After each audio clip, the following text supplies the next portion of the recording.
राधे राधे, जय श्री राधे।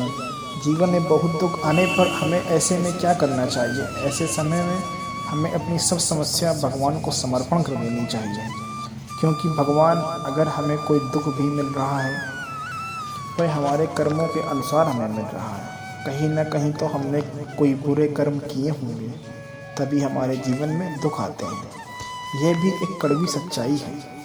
अगर आप बहुत सारी परिस्थितियों में फंस गए हैं तो भगवान अगर 10 दरवाजे बंद करता है तो वह एक दरवाज़ा अवश्य खुला छोड़ कर रखता है। बस उसके ऊपर विश्वास बना कर रखें, क्योंकि सारी दुनिया साथ छोड़ सकती है पर भगवान नहीं। वह अदृश्य शक्ति इतना धनवान है जो हमारी सोच से भी परे है। फिर वह हमारे लिए क्या ही कर सकता है?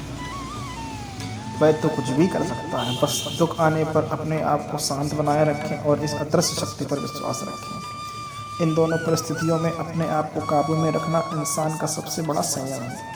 कई बार लोग अचानक से कोई धन या पद, मान, प्रतिष्ठा पाने पर कुछ ज़्यादा ही उछल पड़ते हैं। उनको लगता है शायद धरती पर मैं कोई खास इंसान हूँ जो मुझे यह सब मान सम्मान मिला है।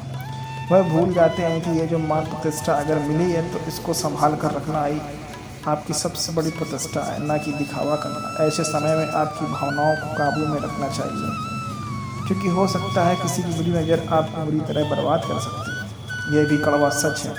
अगर किसी की दुआ में ताकत है तो बद्दुआ भी लग सकती है। अगर दिखावा करना भी है तो भगवान के आगे करिए, उनका धन्यवाद करिए कि हे भगवान, आपने जो कुछ भी दिया है मुझे वह आपकी कृपा से मिला है। मेरी कोई औकात नहीं थी यह सब कुछ प्राप्त करने की, क्योंकि इंसान अगर मेहनत करता ये ज़रूरी नहीं वह उसको सब कुछ मिल जाए। मेरा तो यहाँ तक मानना है कि मेहनत तो सारा दिन रिक्शावाला भी करता है, पर उसे हासिल तो कुछ नहीं होता।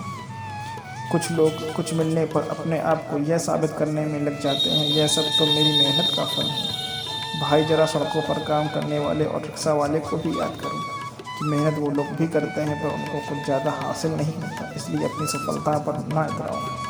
हमेशा भगवान को याद रखो, उसी को धन्यवाद देते रहो कि हे भगवान, जो भी मुझे मिला था आपकी कृपा से मिला है, मेरी औकात नहीं थी। हम सब जिंदगी की उस रेस में चल रहे हैं जिस प्रकार नदी बहती नदी चलती है और आखिर में जाकर समंदर में मिल जाते हैं। उसी तरह हमारे जीवन की रेस भी बहुत लंबी होती है और आखिर में हम भी अपने सब कुछ धन दौलत महल चौबारे छोड़कर अंत में भगवान की शरण में जाकर मिल जाते हैं।